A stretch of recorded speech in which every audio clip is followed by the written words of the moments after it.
m'appelle Sami Suissa, je suis professeur d'épidémiologie et de biostatistique à l'université McGill à Montréal, au Canada. Je suis aussi directeur du centre d'épidémiologie, du centre de recherche d'épidémiologie à l'hôpital général juif de Montréal.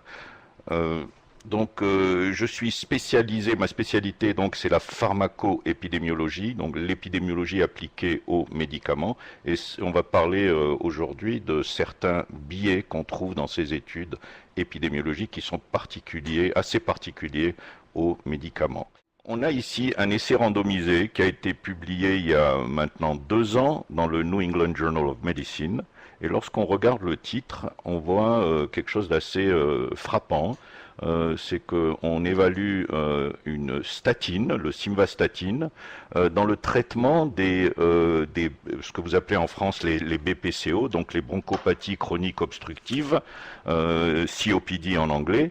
Donc là, on se demande comment est-ce qu'un traitement pour le cholestérol peut avoir un impact sur cette maladie pulmonaire chronique et pourquoi étudier ce médicament dans un traitement d'une maladie pulmonaire.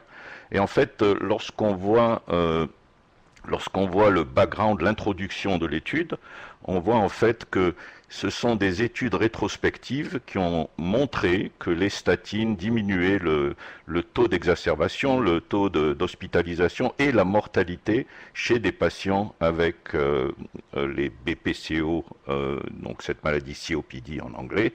Donc l'étude a été menée, la raison d'être de l'étude, ça a été des études rétrospectives, donc des études épidémiologiques. Un deuxième exemple, très récent, il y a 1 an, publié dans le Lancet Oncology, c'est l'utilisation de la metformine dans le traitement du cancer du pancréas avancé, donc déjà en phase avancée.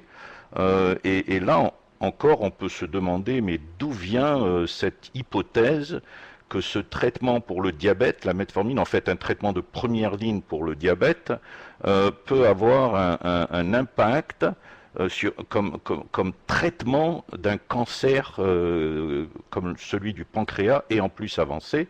Et là, lorsqu'on lit l'introduction de cet article-là, on voit encore plusieurs études pharmaco-épidémiologiques rétrospectives ont suggéré que les patients avec diabète qui étaient traités avec la metformine avaient un risque de cancer diminué, avaient moins de risque de cancer, avaient un meilleur pronostic de leur cancer et une meilleure survie, donc moins de décès dans cette population-là, associée avec la metformine. Donc on voit un peu de plus en plus maintenant des grands essais randomisés qui sont présentés, qui sont basés non pas sur la recherche biologique ou laboratoire, mais c'est de la recherche épidémiologique, donc des études observationnelles, et qui mènent à des essais randomisés pour aller chercher différents traitements ou différents nouveaux traitements dans certaines maladies difficiles.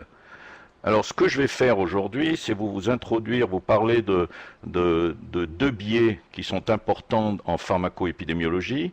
Un, c'est le biais dû au temps immortel, et le deuxième, le biais dû au temps immesurable. Et ensuite, on va essayer de parler de l'importance de ces biais. Comment est-ce que ces biais ont eu un impact sur la recherche médicale aujourd'hui? On va commencer donc avec le biais dû au temps immortel, et pour cela on va utiliser l'exemple des stéroïdes en inhalation qui sont utilisés en BPCO, donc encore le BPCO. Et là c'est un traitement qui était utilisé, qui était important pour l'asthme et qui maintenant a été transféré, si on veut, dans le domaine des BPCO. On revient encore avec un autre essai clinique, celui-là près de 10 ans, publié aussi dans le New England Journal of Medicine. Et là, c'était un gros essai clinique qui évaluait l'effet du salmétérol et du fluticasone. Donc le fluticasone est un stéroïde en inhalation dans le BPCO et dans lequel la variable principale était sous étude était la survie. Et on se retrouve encore dans la même situation où on a des études rétrospectives, donc des études pharmaco-épidémiologiques, qui ont suggéré que les stéroïdes en inhalation réduisaient la mortalité chez les patients avec BPCO, et qu'en plus, si on ajoutait un bêta-agoniste à longue durée d'action, comme le salmétérol par exemple, ceci améliorerait cet effet. Donc en fait, la première étude qui a suggéré cet effet important des stéroïdes en inhalation sur la mortalité était une étude observationnelle, une étude pharmaco-épidémiologique qui a été menée ici même au Canada, en Ontario, en utilisant les bases de données de l'Ontario, publiées donc en 2001. Cette étude-là a montré, a suggéré que les patients qui utilisaient des stéroïdes en inhalation avaient une meilleure survie que les patients qui n'utilisaient pas de stéroïdes en inhalation. Et lorsque le calcul de la survie relative a été fait, l'analyse a démontré que le ratio, le risque relatif associé à la mortalité pour les stéroïdes en inhalation était de 0,71. Donc ça indique une diminution de presque 30% de la mortalité toute cause, non pas simplement la mortalité due à des causes pulmonaires, mais la mortalité toute cause, une diminution énorme de 30% sur un an avec l'utilisation de stéroïdes en inhalation. Donc ce que nous allons faire, c'est d'essayer d'analyser le design de cette étude, de voir un peu comment cette étude a été menée, et d'essayer de comprendre un peu si on peut croire ce risque relatif de 0,71. Alors l'étude, ce que j'appelle l'étude de l'Ontario, c'était une étude de cohorte dans laquelle 22 000 patients ont été identifiés. C'était 22 000 patients qui avaient un diagnostic de BPCO et qui avaient été hospitalisés entre 1992 et 1997. Alors ce sont des patients qui ont survécu leur hospitalisation, qui sont sortis de l'hôpital, et en fait c'était la plus grosse étude observationnelle dans ce domaine, 22 000, c'est un chiffre énorme et qui a été en fait très impressionnant comme chiffre pour l'impact des résultats. Les patients ont été suivis pendant un an. Et durant cette année de suivi, globalement, à travers les 22 000 patients, 25%, un quart, sont revenus, ont été réadmis à l'hôpital pour une raison de BPCO, et 11% sont décédés. Donc on voit que c'est une maladie qui a un impact énorme, et c'est certain qu'un traitement qui pourrait réduire ces événements, ces outcomes, serait certainement bienvenu. L'analyse par rapport à l'exposition s'est faite à partir de données de pharmacie. Donc, lorsque les patients ont quitté l'hôpital durant l'année de suivi, l'étude a identifié que 51% d'entre eux ont reçu un traitement directement de la pharmacie de stéroïdes en inhalation dans les 90 jours qui suivaient la sortie de l'hôpital, et les 49% autres, eux, n'ont pas reçu de stéroïdes en inhalation.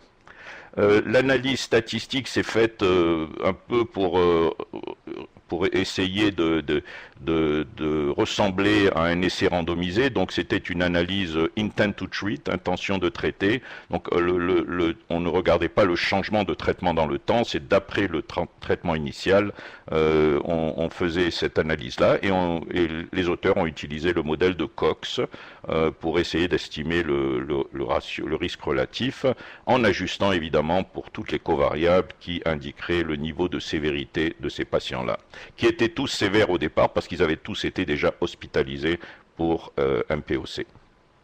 Donc ce que je vais faire, c'est d'essayer de présenter un peu le schéma de l'étude graphiquement, le schéma de cette étude-là. Donc ce qu'on a dans cette étude, c'est que au temps zéro, le temps zéro, c'est le temps où c'est le moment où les patients quittent l'hôpital avec ce diagnostic-là.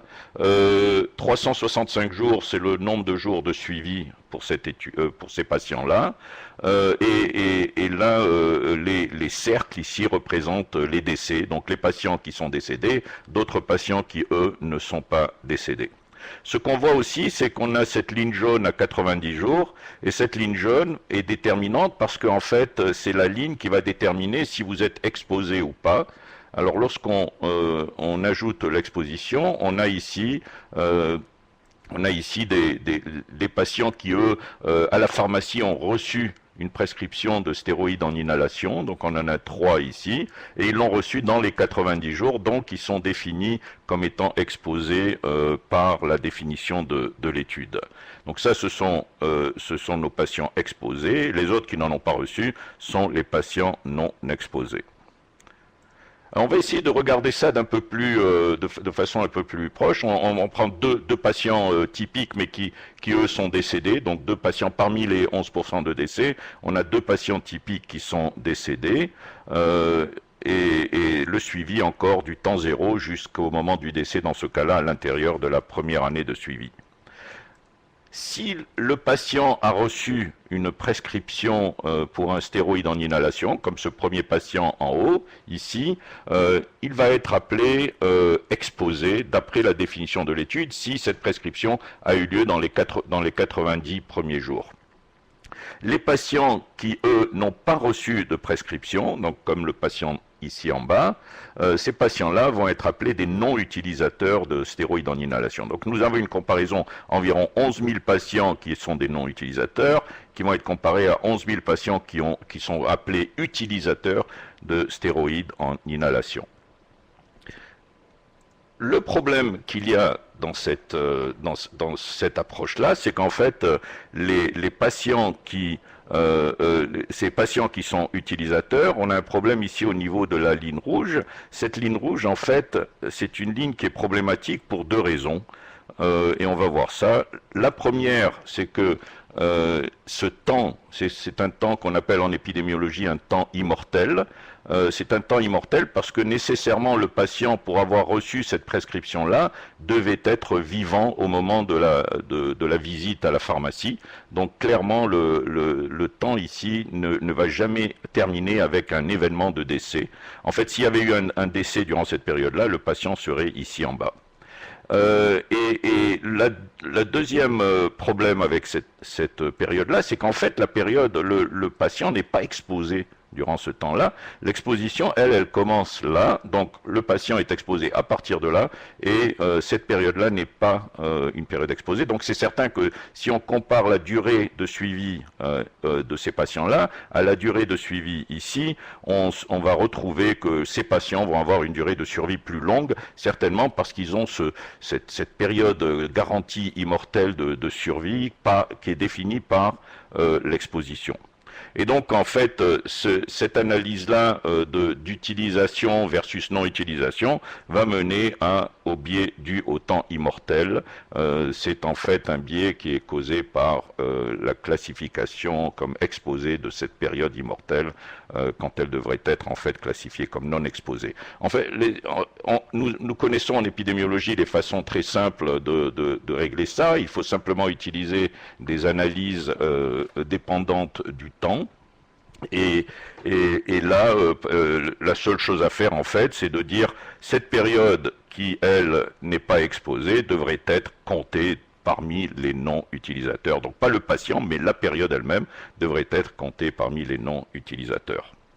Et lorsqu'on on a répliqué cette étude-là dans une analyse, je vous mets simplement la référence ici, mais vous aurez les copies des diapos, donc vous pourrez retourner dans ces articles-là. Et vous allez voir que lorsqu'on a répliqué l'étude, on a trouvé que le risque relatif, on a trouvé aussi un risque relatif de 0,69 dans cette réplication de l'étude, mais lorsqu'on prend une analyse dépendante du temps, l'analyse qui est correcte et qui dépend du temps plutôt que l'analyse qui est faussée, on trouve que le risque relatif devient 1. Donc c'est un biais énorme, c'est un biais qui peut prendre des risques relatifs de 0,69 statistiquement significatifs et les rendre risques relatifs de 1.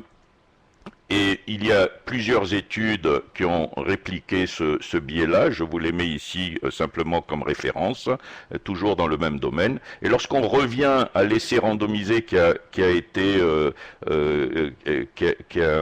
en fait été mené à partir de ces études observationnelles, qui a été inspiré par ces études observationnelles, on voit que la mortalité à 3 ans, la mortalité toute cause à 3 ans entre le stéroïde en inhalation, le fluticasone et le placebo, à la fin de 3 ans, il n'y avait aucune différence de mortalité, certainement pas un 30% de diminution de mortalité à partir d'un gros essai randomisé de 6000 patients. Donc on voit bien que le biais dû au temps immortel a eu un impact énorme dans ce cas-là. Lorsqu'il a été vérifié dans un essai randomisé qui lui n'a pas ce biais-là, on voit qu'il n'y a absolument aucun effet de ces traitements-là.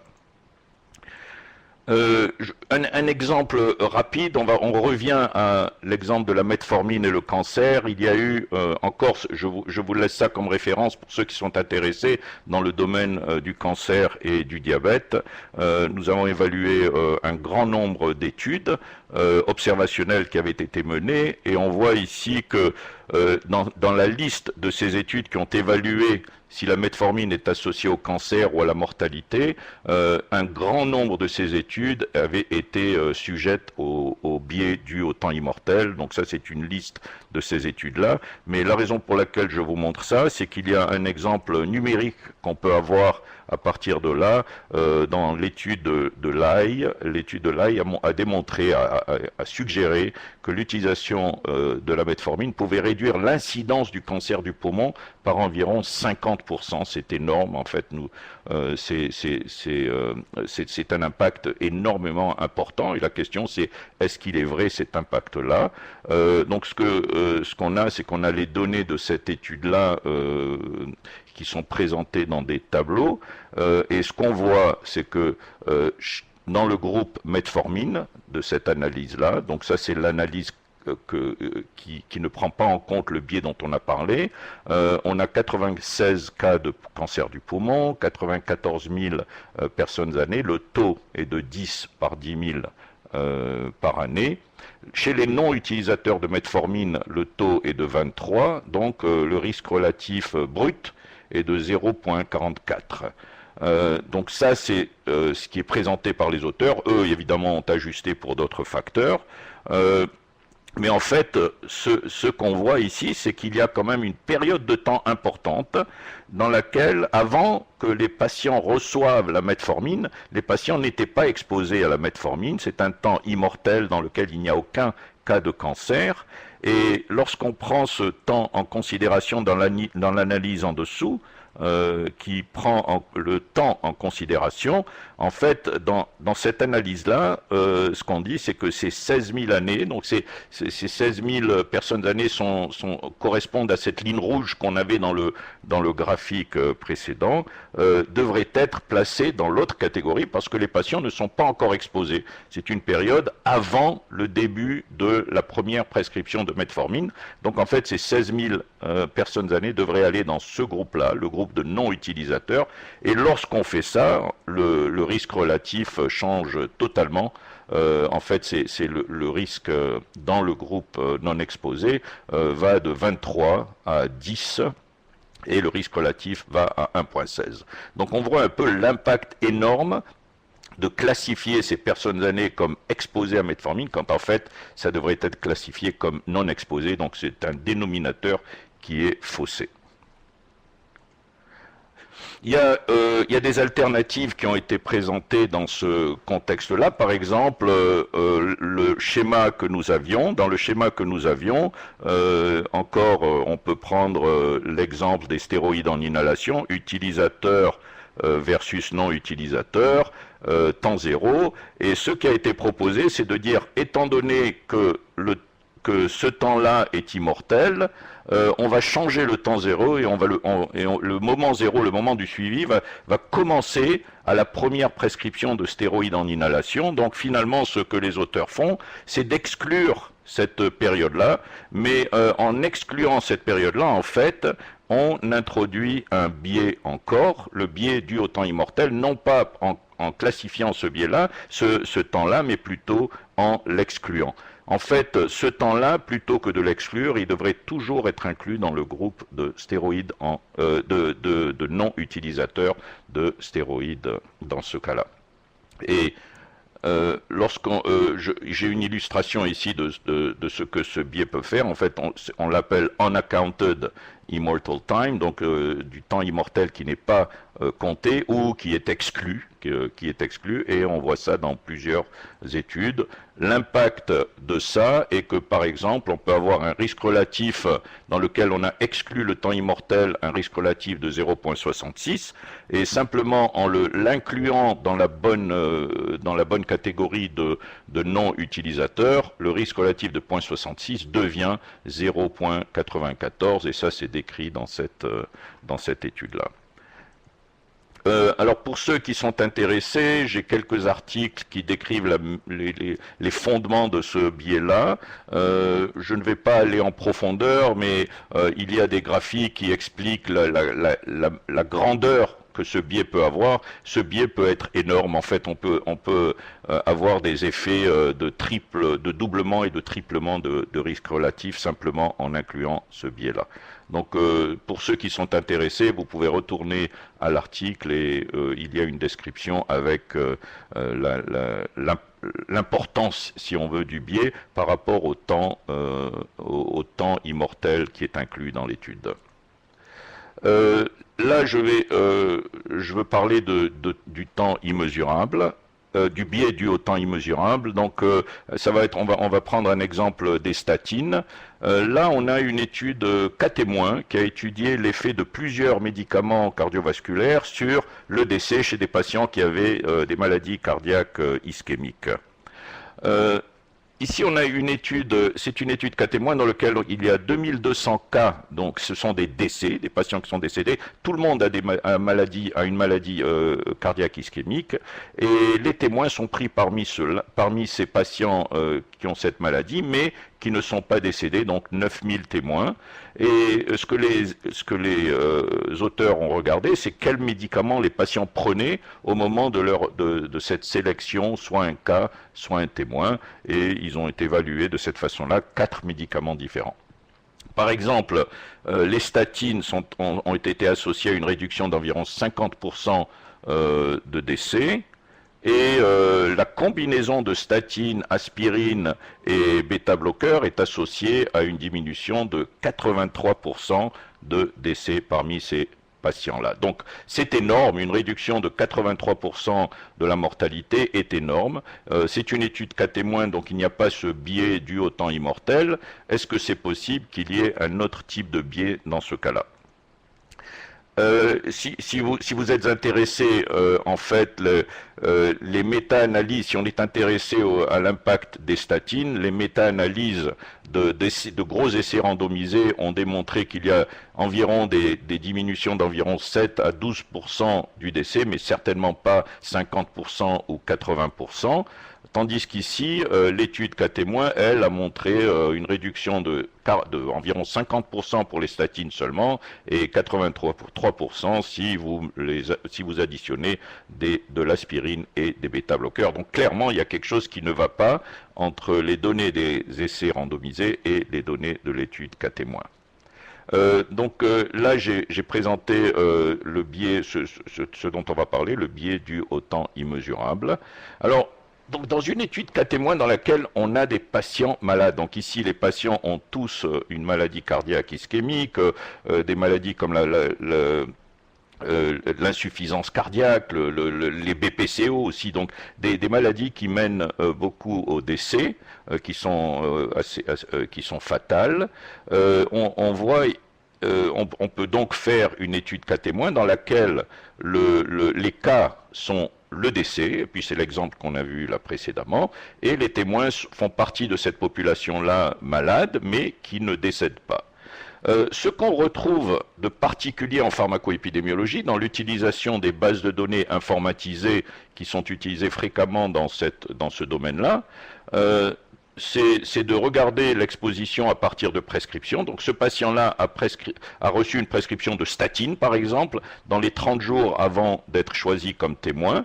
Donc cette personne-là va être exposée, va être considérée comme exposée. Mais ce qu'on retrouve souvent dans ces bases de données-là, c'est que le patient, lui, qui décède, en fait, dans l'histoire naturelle de la maladie, le patient qui décède, souvent, va être hospitalisé avant le décès. Donc il va passer, ou peut-être même que l'hospitalisation va elle-même finir par un décès, ou il y aura une période d'hospitalisation qui va précéder ce décès-là.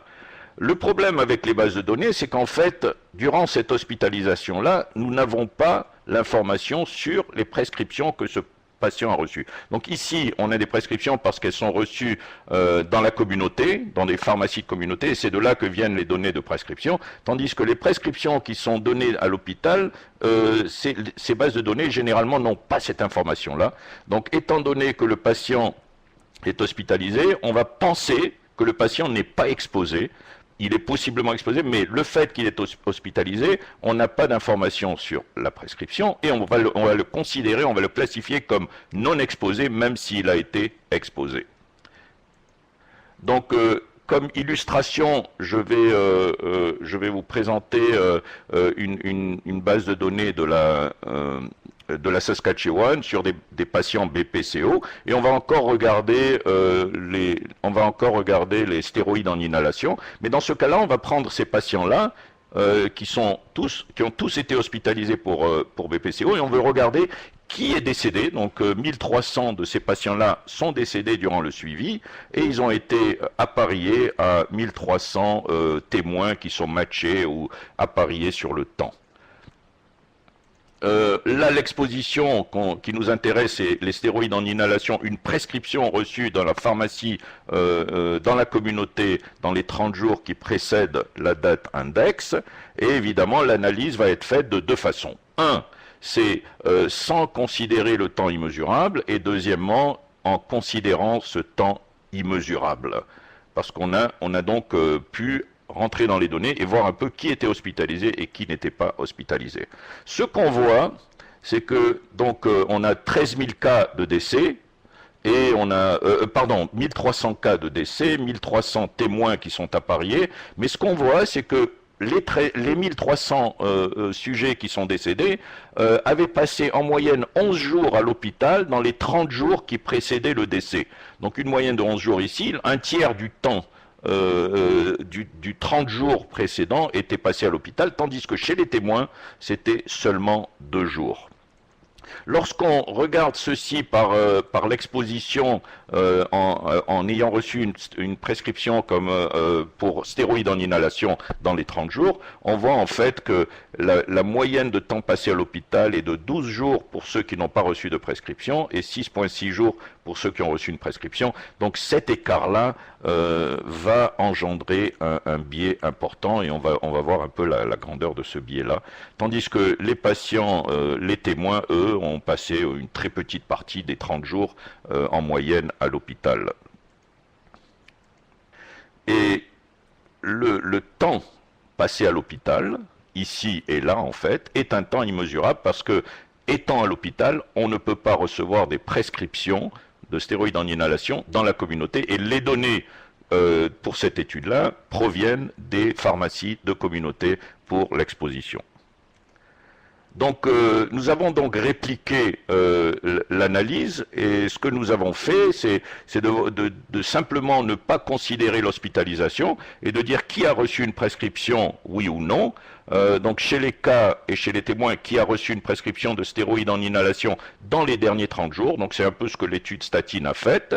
Le risque relatif ajusté dans ce cas-là est de 0,60. Donc il semble avoir une diminution de 40% de la mortalité toute cause associée à l'utilisation de stéroïdes en inhalation. Mais on sait là que la définition de l'exposition ne prend pas en compte le fait que chez les cas, une grande partie du 30 jours a été passée à l'hôpital, donc on ne peut pas mesurer l'exposition. Nous avons aussi fait une analyse où nous avons ajusté pour le temps. Il y a différentes façons pour ajuster pour le temps, mais lorsqu'on ajuste pour le temps mesurable dans ces 30 jours, et on peut calculer l'exposition après avoir ajusté pour le temps, on voit en fait que le risque relatif devient 0,98 plutôt que 0,60. Une grande partie de ce risque, de cet effet-là, était due au fait qu'on ne pouvait pas mesurer l'exposition étant donné l'hospitalisation. J'ai ici, en fait, ça c'est simplement pour référence, mais j'ai ici différentes façons d'ajuster pour le temps, dont une des façons qui avait été proposée, mais qui en fait n'est pas correcte, c'est simplement de dire, ben on va restreindre l'analyse aux cas et aux contrôles qui n'ont pas du tout été hospitalisés durant les 30 jours. Ça améliore un peu la situation, mais ça ne résout pas le problème parce que ça introduit un autre biais dans cette analyse-là. Donc il y a aussi une approche qui dit on va ajuster pour l'hospitalisation, donc on va considérer le fait d'être hospitalisé durant ce 30 jours-là comme un facteur confondant. Donc on va simplement faire un ajustement dans le modèle pour le fait qu'ils ont été hospitalisés ou pas, mais encore dans ce cas-là, on se retrouve avec des estimés biaisés. Donc il y a d'autres façons qui sont décrites dans l'article de correctement ajuster pour cette variation du temps due à l'hospitalisation. Ce qui est important à savoir, c'est qu'aussi le temps immesurable, le biais dû au temps immesurable, peut aussi être présent dans des études de cohorte. Je vous montre ça simplement graphiquement, mais c'est certain que dans des études de cohorte, un patient peut être hospitalisé à plusieurs reprises. Un patient qui, lui, n'est pas hospitalisé a l'air d'être beaucoup plus exposé qu'un patient qui est hospitalisé, simplement encore parce que l'exposition n'est pas mesurable durant les périodes d'hospitalisation, étant donné que l'exposition provient de données de pharmacie communautaire. L'importance de tout ça, alors si on revient à l'étude des statines, la simvastatine, dans la prévention des exacerbations en BPCO, encore vous vous souvenez que c'était des études rétrospectives qui avaient mené à cette étude-là, qui avaient motivé cette étude-là. Et en fait, on regarde ici les résultats, c'est une méta-analyse de toutes ces études rétrospectives. On voit que dans les études d'en haut, la mortalité toute cause est réduite de façon importante avec les statines dans ces études observationnelles. La mortalité due au BPCO est aussi réduite de façon, mais alors monumentale.